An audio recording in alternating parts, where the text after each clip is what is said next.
They came to my house. They arrested me in my house. They tied our hands. They tied a rope around our waists. They would take us to the head of the giant Buddha.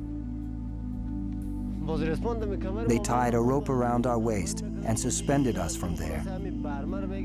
We took drills in our hands and installed explosives.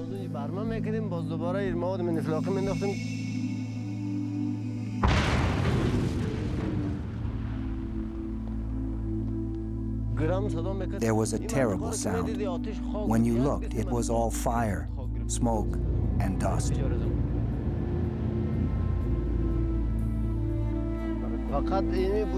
Whenever I see these empty places, I feel as if it is the day of my death.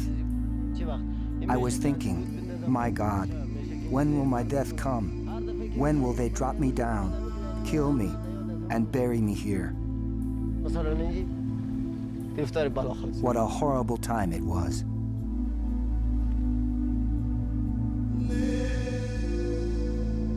It is this act of senseless destruction that the first major open-air excavation in Bamiyan's history seeks to heal.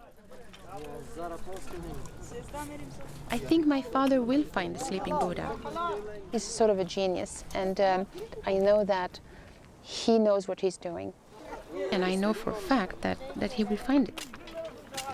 Dr. Tarzi believes he's closing in on a statue that rivals any wonder of the ancient world, the sleeping Buddha of Bamiyan. After all, he relies on the word of a holy man who actually saw it, a Buddhist monk who's been dead for some 1,400 years. His name was Xuanzang, and in the 7th century AD, he trekked from China to India in search of sacred Buddhist texts.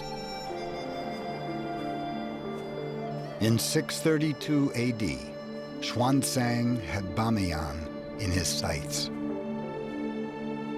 These people are remarkable among all their neighbors for love of religion. There is not the least absence of earnestness and utmost devotion. After a long desert trek, Bamiyan must have been a vision of unsurpassed splendor. Xuanzang had arrived when the Silk Road oasis was at its zenith.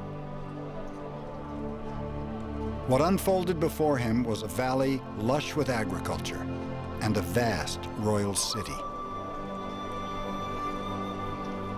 But the valley's centerpiece would reward every arduous step of the pilgrim's journey of faith, the giant Buddha of Bamiyan.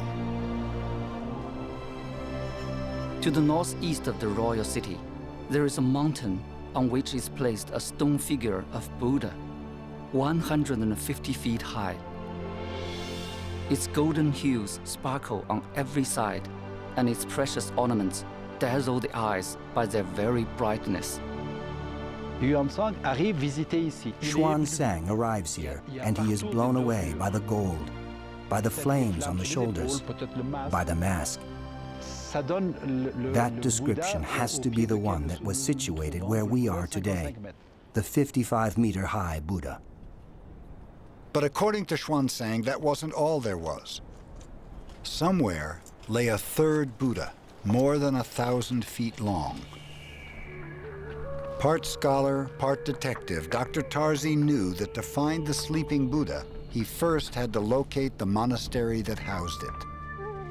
To the east of the city, 2 or 3 li, there is a monastery in which there is a figure of Buddha lying in a sleeping position as when he attained nirvana. The figure is in length about 1,000 feet. Could Xuanzang's description be true? If so, hidden under centuries of earth, the monastery wasn't giving up its secrets. To unlock them, Dr. Tarzi had to get inside the head of the monk and plot each step of his journey. De la ville royale, il arrive au Grand Bouddha. From the royal city, he went to the big Buddha. Between the 2 Buddhas, he arrived at the monastery of the ancient king. He left there and arrived at the 38-meter Buddha.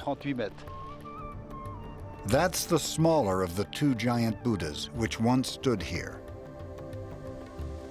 Then came the critical last leg of Xuanzang's journey.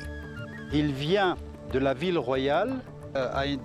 He leaves the royal city and travels a distance of 2 to 3 leagues. He arrived at the eastern monastery, the monastery where he found the 1,000-foot Buddha. Pinpointing the eastern monastery's location has thwarted explorers for the better part of a century. Xuanzang's starting point, the royal city, hasn't been precisely located, and his unit of measurement, the ancient Chinese li, can mean 1/3 of a mile or 4/10 of a mile. That left acres of ground to explore. Tarzi and his team dug test trenches for 1 year, then 2. Still, no monastery. The excavation from the first year was over there, where the wheat is. This excavation showed us that there weren't any buildings in this area. So we decided to not excavate any more in this area, but moved over there, where there are more relics. Over there, at the end of year 2, Tarzi struck pay dirt.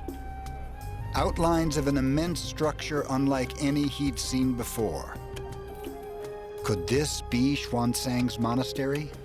This year's excavation is a difficult one. It's like an autopsy of an enormous cadaver. I'm a bit lost in the guts, because the cadaver is huge. For Tarzi, one feature of the building provided a tantalizing clue. Structural supports designed to accommodate something of monumental size and weight. Look, take a look in this area. There is 1 wall, 2 walls, 3 walls, 4 walls. These walls were constructed very intelligently so that they would support an immense amount of weight. I think that we might be at the terrace level, where the big Buddha's feet might have been. In any case, it's very exciting. We have to be patient.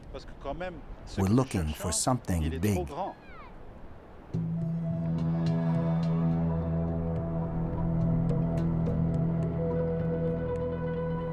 Yet already the archaeologist has extracted art objects nearly as extraordinary as the Colossus itself.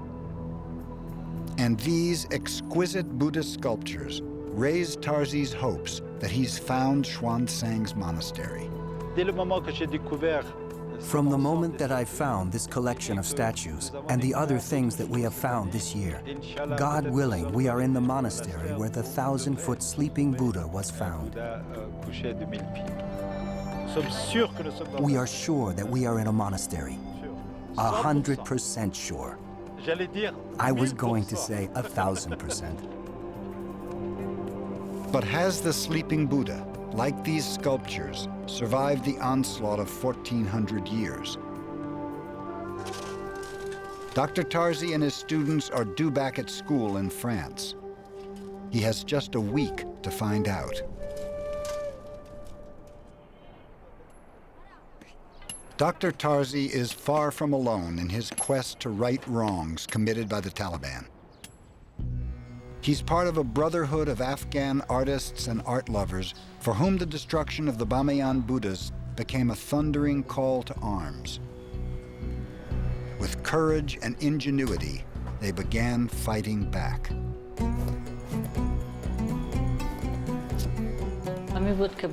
I became very sad when I heard that the statue in Bamiyan had been destroyed. A rumor was spreading that the artwork exhibited in the National Gallery and the National Museum would be the next victims.